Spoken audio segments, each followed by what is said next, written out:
Why are these remakes so important? Let's find out!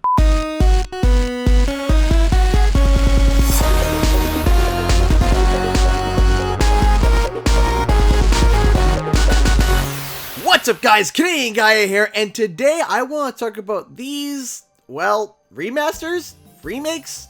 Remaster pluses? Remake lights? Remakesters? That we have seen pop up here and there. The three that I am talking about specifically, of course, is Crash Bandicoot, Spyro the Dragon, and MediEvil. These three seem to have set the bar for a recent trend. Classic games brought back just the way they originally were, but with new graphics and sound. Other remakes are also on the way, like Resident Evil 2, a secret project by Blue Point Games, and the long-awaited Final Fantasy VII Remake, which I would like to add is finally out of development heck and is back on track. Now, this is a fad that has been done a few times before and has met with mixed reception. The problem that people have with a lot of previous remakes is that they are more reboots and don't hit the same bar of quality that the originals had set. Also, nostalgia is one heck of a factor when it comes to these kinds of classic games. If the game is not even close to as good as compared to the original, people will more than likely not only dislike it, but hate it, even if the game itself is decent. People simply look at the original and just see the remake as, well, not as good. So, why would this fad come back full swing?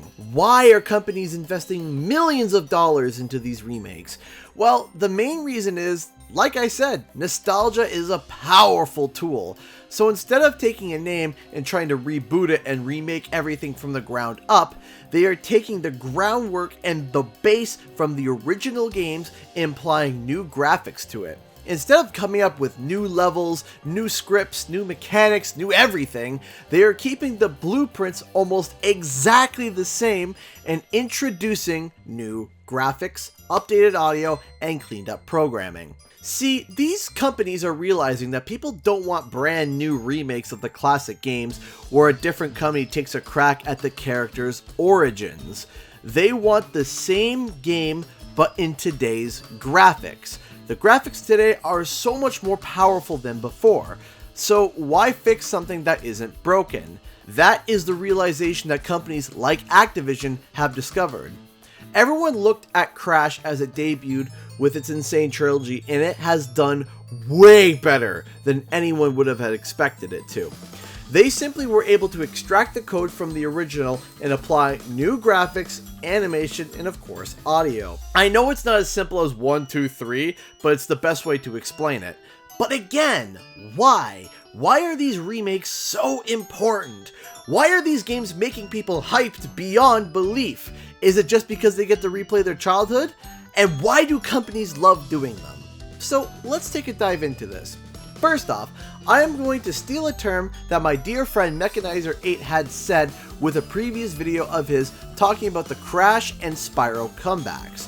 These comebacks are what he called a heartbeat check. Quite simply, the company is asking the question, is there life left in this franchise? Companies are constantly looking for more ways to make money, so they often look at trusted IPs or new ones to make their money. However, why spend all the time and energy looking for something brand new when you have legendary IPs that already exist? Of course it can be hard to make the commitment to make a brand new game, especially with quite a few franchises trying to do it before and flopping miserably. So the company decides to check to see if there is life for the future cash on the franchise. And why not test to see if there's life by portraying the IP when it was in its best part of its life cycle? But yikes, an entire game for a simple heartbeat check? That takes a lot of money. Actually, if you think about it, not quite as much as a fully priced game. Why? Because you need less employees and less time than a game built from the ground up. These games don't need new writers or level designers or all these jobs that a brand new game has. It has already been established. The previous game is the blueprint. They know the story from beginning to end before they even start development. They also know what the characters say, what the levels will be shaped like, the theme of the levels. We even got a good idea of what the characters will all look like. These types of games can cut costs towards those types of jobs in the development and invest into a much larger art team because the groundwork of the game is done at the start of production. Heck, these games have all come out at a reduced price, for goodness sake, from Crash to Shadow of the Colossus to even Spyro. And assuming, of course, MediEvil. Companies are not interested in losing money. If they can release these games at reduced prices, then the cost to make them are definitely not as much as a full ground up game. I don't want developers thinking I'm undermining their work, however. It still takes a whole bunch of time and love and care to make these style of remakes, but there are certain jobs that don't need to be filled because it's already set. Another issue that remakes used to have is the fact that they would flop. Maybe it was the fact that they just underperformed compared to the original games. Maybe it didn't feel like the original games. But these remakes that we are seeing nowadays are literally the perfect training for companies that want to expand the IP from a different company in future games. They are literally going through the original steps that the original company had taken and seeing from their perspective in a development point of view. So, if the heartbeat check turns out to be a success, and they want to continue to make a new game, they already have a team ready to go that knows the original games through and through. They can make a brand new game from the ground up with the mindset of the original developers. This is evidenced by Future Tense, a Crash level made and designed by Vicarious Visions themselves. The level was a hit and people loved it even though it was never from the original developer, thus showing that Vicarious Visions learned from developing the Crash trilogy how a level should look, feel, and sound. Thus, any further sequels should be able to hit a similar bar of quality as to the originals. On top of all that, they can get an idea of what the original developers may have been wanting to do with future games, but couldn't due to the lack of technology at the time.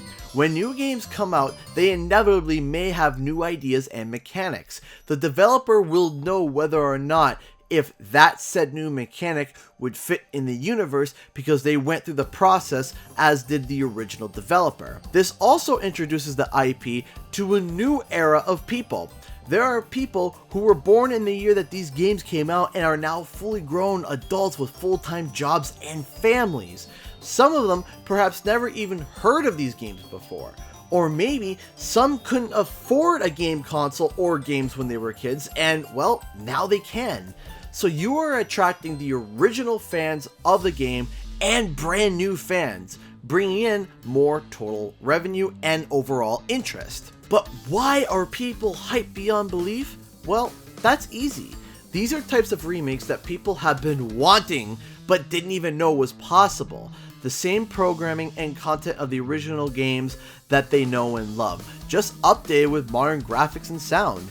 But why do companies love doing these types of games? Because overall, they are cheaper and faster to develop than brand new games. It allows the companies working on the project to practice in the mindset of the original developers and provides a heartbeat check to the company to see if there's life in these games and franchise, so that if they were to make other games, they know how to do it.